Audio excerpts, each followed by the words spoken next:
Hello friends, आज मैं आपके साथ कॉमर्स का एक और टॉपिक लेके आया हूँ और टॉपिक का नाम है public enterprises versus private enterprises. Public कंपनियां और सरकारी कंपनियों में क्या फ़र्क है वो डिस्कस करेंगे। जिस हिसाब से अपने पेपर में लिखना है मैंने उसी हिसाब से लिखा हुआ है। और शुरू करने से पहले बता दूं कि चैप्टर का नाम है पब्लिक एंटरप्राइजेस और इस चैप्टर के सारे लिंक्स आपको डिस्क्रिप्शन में मिल जाएंगे। चलिए शुरू करते हैं। The main points of distinction या difference between a private enterprises and a public enterprises are as under या are as follows. Number one, objects, basically objectives. Private enterprises are motivated primarily by the consideration of profits. जो private company है उनका main मकसद क्या है? Profit कमाना। समझ की बात?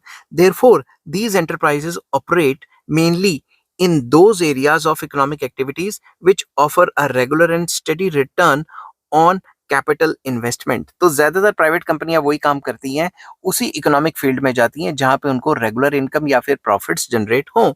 On the other hand, public enterprises are guided by several socio economic and political objectives. जो सरकारी कंपनियां होती हैं, पब्लिक एंटरप्राइजेस होती हैं, उनका प्रॉफिट कमाना मेन मुद्दा नहीं होता। उनका मेन मकसद होता है सोशियो इकोनॉमिक और पॉलिटिकल ऑब्जेक्टिव्स। ठीक है, welfare basically. They cover a wide spectrum of operations with a little regard for consideration of profit। तो वो कई काम करते हैं, पब्लिक यूटिलिटीज के काम भी करते हैं और वो सारे काम करते हैं जो प्राइवेट सेक्टर नहीं कर पाता, क्योंकि उसे तो प्रॉफिट चाहिए। तो वो सारे काम करते हैं जो प्रॉफिट की कंसिडरेशन से नहीं भी होते, क्योंकि उनको उनको तो मेन लोगों को सर्विसेज देनी है ना, तो वेलफेयर का काम करना है। तो प्राइवेट सेक्टर जो है वो प्रॉफिट के पीछे काम करता है और जो पब्लिक सेक्टर है वो प्रॉफिट के पीछे काम नहीं करता। ठीक है, प्रॉफिट कमाना सेकेंडरी ऑब्जेक्टिव होता है। अगर प्रॉफिट हो गया तो हो गया, नहीं हो गया तो कोई चक्कर नहीं। नेक्स्ट आ जाता है ownership. A public enterprise is owned by central government or one or more state governments either singly or jointly। तो जो बेसिकली जो पब्लिक सेक्टर एंटरप्राइजेज हैं या पब्लिक एंटरप्राइज हैं वो सरकारी कंपनियां होती हैं, वो ज़्यादातर सरकार ही ओन करती है और वो दो स्टेट गवर्नमेंट्स मिलकर भी बना सकती हैं, या स्टेट गवर्नमेंट या सेंट्रल गवर्नमेंट भी बना सकती है, या फिर सेंट्रल गवर्नमेंट भी बना सकती है। ऑन द अदर हैंड या on the contrary, the ownership of a private enterprise या enterprises vests in one or more private individuals और द कॉर्पोरेट बॉडीज। तो प्राइवेट कंपनियां जो हैं, प्राइवेट इंडिविजुअल्स या कॉर्पोरेट बॉडीज जो हैं वो ओन करती हैं। तो सिंपल वर्ड्स में ओनरशिप, पब्लिक सेक्टर की क्या कहते हैं, पब्लिक सेक्टर एंटरप्राइज हैं उनकी जो मालिक होती हैं वो सरकारें होती हैं, और जो प्राइवेट वाले हैं उनके मालिक जो हैं वो प्राइवेट वाले बंदे होंगे। समझ की बात? नेक्स्ट आ जाता है management, very important. A private enterprise is manage by it's owners और देयर इलेक्टेड रिप्रेजेंटेटिव्स। जो प्राइवेट कंपनियां होती हैं वो कैसे मैनेज होती हैं? या तो जो प्राइवेट बंदे हैं वो उनको जो ओनर्स हैं वो उनको मैनेज करते हैं, या फिर जो ओनर्स ने क्या कहते हैं, जो शेयर होल्डर्स हैं उन्होंने जो बंदे चूज किए हैं वो इलेक्टेड रिप्रेजेंटेटिव्स हैं, वो उस कंपनी को चलाते हैं। The management has to abide by guidelines laid down by the owners. Owners ने जो भी गाइडलाइंस दी हैं कंपनी को उसी हिसाब से चलाना पड़ता है। However there is enough scope for initiative and dynamism because policies can be modified or even discarded according to the requirements of the particular situation। तो जो भी प्राइवेट कंपनी ने जो पॉलिसीज बनाई होती हैं उनको टाइम टू टाइम मॉडिफाई किया जा सकता है situation and terms and conditions के चेंज होने के हिसाब से।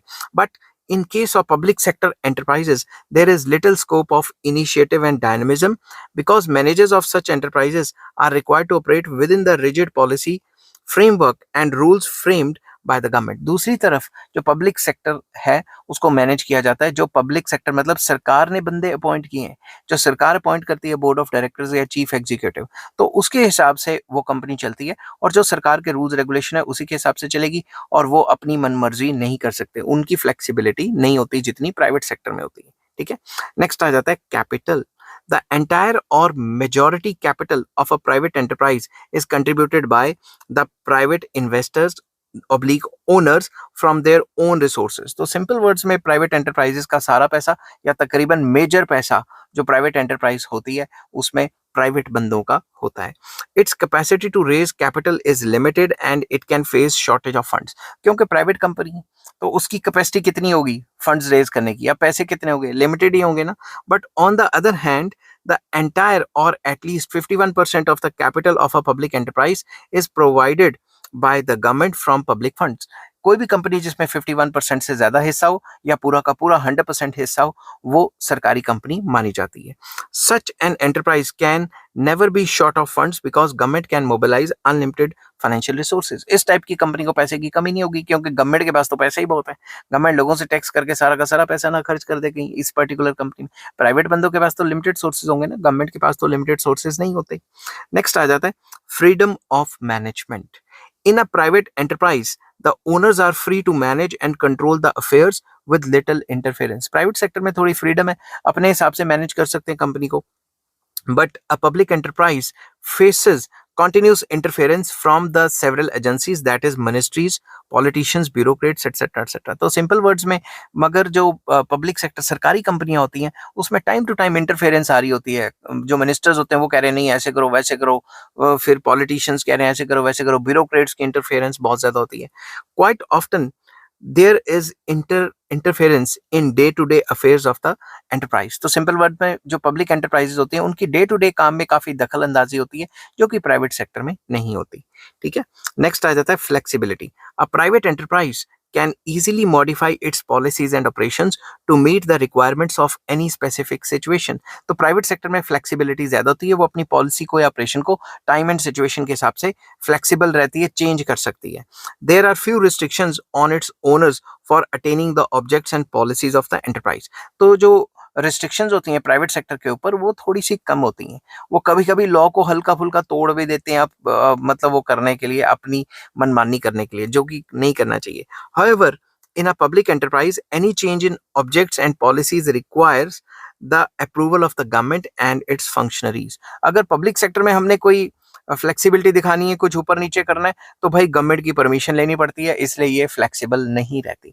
तो पब्लिक सेक्टर अंडरटेकिंग्स जितनी भी हैं या पब्लिक सेक्टर एंटरप्राइजेस जो हैं, उनकी जो वर्किंग्स है वो उतनी ज्यादा फ्लेक्सिबल नहीं रहती। नेक्स्ट आ जाता है area of operations. Private sector या private enterprises are ready to venture out into any field of investment where steady and reasonable returns are expected। तो सिंपल वर्ड्स में प्राइवेट सेक्टर वही काम करना चाहेगा जहां पे रेगुलर रिटर्न्स होंगे, जहां पे प्रॉफिट कमाने की पूरी पूरी अपॉर्चुनिटीज होंगी। But public enterprises operate mainly in the field of basic and strategic industries या public utility services and other areas of social benefit. तो दूसरी तरफ जो पब्लिक सेक्टर है वो वही काम करता है जहाँ पे सोशल बेनिफिट होता है, जहाँ समाज का फायदा होता है। तो वो प्रॉफिट के लिए जाता है और वो समाज के बेनिफिट के लिए जाता है पब्लिक सेक्टर। जो प्राइवेट सेक्टर है वो अपने प्रॉफिट के लिए जाता है। ठीक है, आई होप ये वीडियो आपको पसंद आई होगी। अगर पसंद आती है तो please like share and subscribe.